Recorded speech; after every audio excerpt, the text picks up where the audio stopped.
Bonjour à toutes et à tous et bienvenue pour cette vidéo un peu exceptionnelle. Alors pourquoi cette vidéo? Parce que nous sommes aujourd'hui vendredi 12 février et il y a pile poil 2 mois et un jour se sont tenues les élections du comité directeur du district d'Alsace avec l'élection de Michel Aucourt et de sa liste. Michel, bonjour. Bonjour Jean-Luc. Alors on a voulu faire un point à date après ces quelques 6 semaines de travaux du nouveau comité directeur. Mais avant cela, Michel, on ne peut pas passer sous silence cette période difficile que nous vivons tous en ce moment.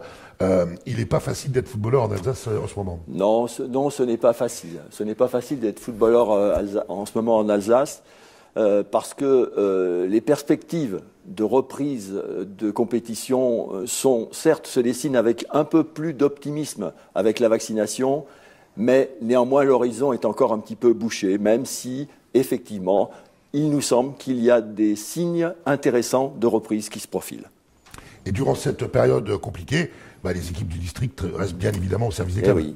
Actuellement, effectivement, les équipes du district sont mobilisées, que ce soit l'équipe administrative ou que ce soit l'équipe technique qui d'ailleurs se tient à la disposition des clubs.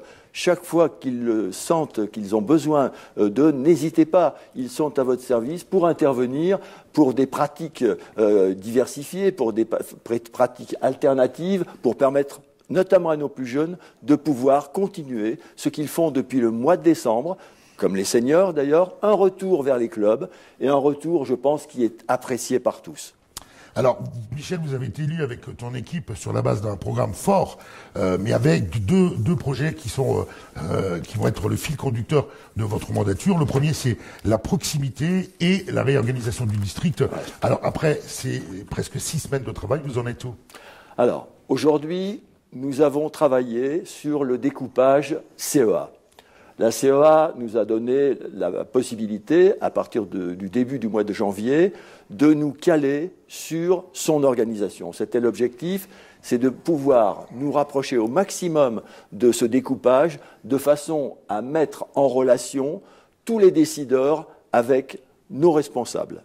Alors voilà, le décor est planté, la carte de l'Alsace est plantée, mais un des axes également très importants de votre programme, c'était la proximité. Concrètement, Michel, vous allez faire quoi? Alors concrètement, nous allons décentraliser notre comité directeur. Alors comment décentraliser le comité directeur? C'est simple. Aujourd'hui, ce comité directeur se tenait soit à Ilzac, soit à Strasbourg. Eh bien là, les membres du comité directeur seront dans les territoires, dans les 7 territoires, et ils animeront des comités de territoire. Toujours pour plus de proximité, autre axe fort également, c'était le renforcement des équipes en place sur le terrain. Là aussi, je sais que vous avez déjà concrètement pris des mesures. Oui, nous avons avancé fort sur quelque chose qui s'appelle un recrutement, et je vais vous en parler. Donc aujourd'hui, nous avons 20 animateurs de territoire. L'objectif, c'est d'atteindre un animateur de territoire pour 20 clubs. Ce qui veut dire que globalement, nous allons recruter une dizaine d'animateurs de territoire, en gros une augmentation de 50% de notre effectif.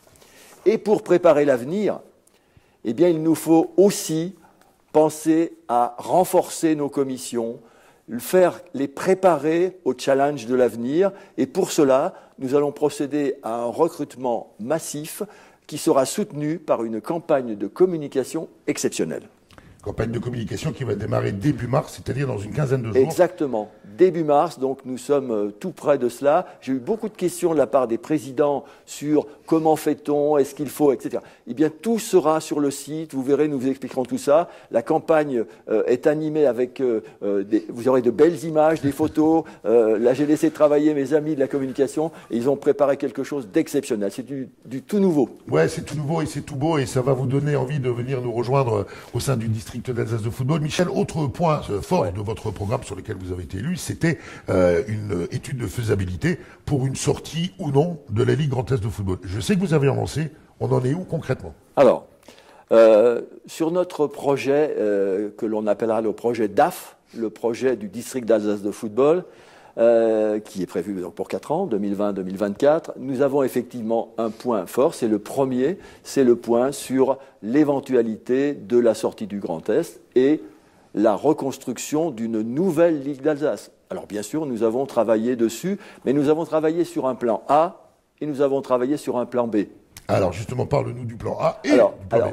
Le plan A, eh bien, si le 22 mars prochain, nos amis du tennis venaient à obtenir le feu vert pour redevenir une Ligue d'Alsace de tennis, la voie serait tracée. Et le plan A, eh bien, c'est tout simplement le plan A qui va nous mener vers la Ligue d'Alsace, cette fois-ci de football. Le plan B, c'est quelque chose qui fait de notre territoire Alsace, avec toutes les compétences que va lui conférer la CEA, un territoire fort. Un territoire fort à l'intérieur du Grand Est, mais avec des prérogatives, avec des compétences qui sont sur les compétitions, qui sont sur les règlements, qui sont sur les statuts, et dont nous voulons absolument nous affranchir. Et avec aussi un point d'orgue, donc ça voudrait dire 22 mars, il va falloir un tout petit peu de temps pour que les différentes équipes et administratives et du comité directeur travaillent sur ces plans A ou B. Ça voudrait dire concrètement à quel moment on va se tourner vers les clubs pour choisir ou pas. Alors, il y a plusieurs étapes. Alors déjà, je disais, il y a une étape, c'est le 22 mars. Bien sûr, cette étape est importante. Ensuite, nous avons enclenché une étude financière, c'est-à-dire qu'il nous faut regarder la faisabilité de ce projet. Aujourd'hui, on ne peut pas embarquer nos clubs dans une aventure. Il n'en est pas question. Donc aujourd'hui, nous travaillons sur la faisabilité.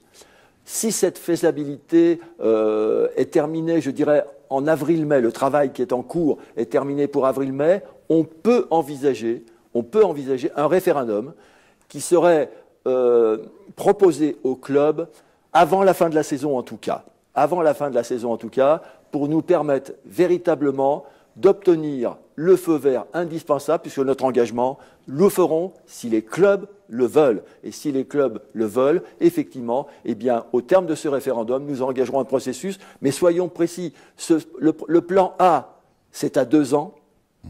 Le plan B peut être un peu plus rapide, puisque le plan B peut nous permettre, ça peut être une solution intermédiaire. En tout cas, nous y travaillons. Une commission a été mise en place. Elle travaille beaucoup. Et je dirais que depuis 6 semaines, c'est pas très long. Je pense qu'on a beaucoup travaillé. C'est pas très visible encore pour les clubs. Je le sais, puisque j'entends, je lis.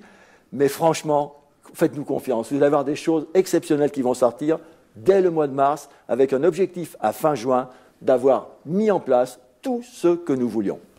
En tout cas, je peux vous dire qu'effectivement, tout le monde travaille, que ce soit les salariés, nous tous, et bien sûr les membres de commission et Michel et toute son équipe. Michel, merci de nous avoir accordé un petit peu de temps. C'est un plaisir. Et on est donc mi-février aujourd'hui. On va se retrouver dans 6 semaines, Michel, pour faire le point à 100 jours, comme on s'y était engagé. Exactement. Donc, restez bien avec nous. Michel, merci à toi et très bon week-end. Merci beaucoup. Au revoir.